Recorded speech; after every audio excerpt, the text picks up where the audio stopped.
নিরাপত্তা আঁটোসাঁটোই ছিল, তবু অশান্তি কিছুতেই এড়ানো গেল না। পুরুলিয়া, সেখানে একেবারে কর্মী আন্দোলনকারীদের সঙ্গে পুলিশের যে ছবি, খণ্ডযুদ্ধ, কোটশিয়ারা স্টেশন, সেখানে পাথর বৃষ্টি, কাঁদানে গ্যাস, লাঠিচার্জ সবকিছুই হয়, কোনো কিছুই আর বাদ গেল না।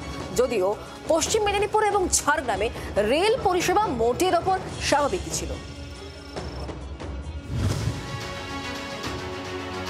কুর্মী সম্প্রদায়কে আদিবাসী তালিকায় অন্তর্ভুক্ত করার দাবিতে শনিবার রেল ও রাস্তা অবরোধের ডাক দেয় আদিবাসী কর্মী সমাজ। হাইকোর্ট আগেই জানিয়ে দিয়েছিল এই রেল রোকো আন্দোলন বেআইনি ও অসাংবিধানিক। উচ্চ আদালতের রায়ের প্রেক্ষিতে কড়া অবস্থান নেয় পুলিশ প্রশাসন।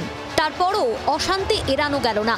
পুরুলিয়ার কোটশিলা রেল স্টেশনে জমায়েত করে রেল অবরোধের চেষ্টা আদিবাসী কর্মী সমাজের সমর্থকদের। ঘটনায় রেল ও রাজ্য পুলিশ বাধা দিলে বচসা বাঁধে কর্মী আন্দোলনকারীদের মধ্যে। অভিযোগ, পুলিশকে লক্ষ্য করে পাথর বৃষ্টি করে আন্দোলনকারীরা। বেশ কয়েকজন পুলিশকর্মী গুরুতর আহত হন।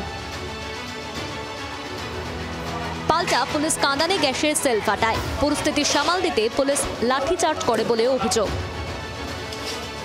পুরুলিয়ার কোটশিলার জিউদারু গ্রামে পুলিশের সঙ্গে গ্রামবাসীদের বচসা, বিক্ষোভ।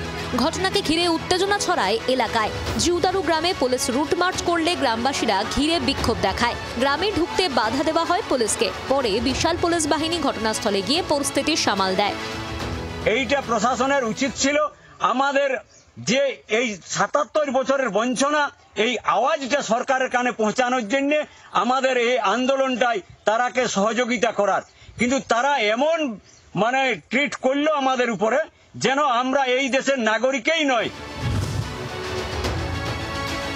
ঝাড়খণ্ডের গালুডি ও রাখামাইন স্টেশনের মাঝামাঝি রেলের এলসি গেটে কর্মীদের অবরোধ ঘিরে উত্তেজনা ছড়ায়। আন্দোলনকারীদের বোঝানোর চেষ্টা করেন পুলিশকর্মী ও স্থানীয় প্রশাসনিক আধিকারিকরা। আন্দোলনের জেরে ব্যাহত হয় ট্রেন চলাচল। ব্যুরো রিপোর্ট, জি24 ঘন্টা। বাংলার আওয়াজ, বাঙালির আবেগ, জি24 ঘন্টা।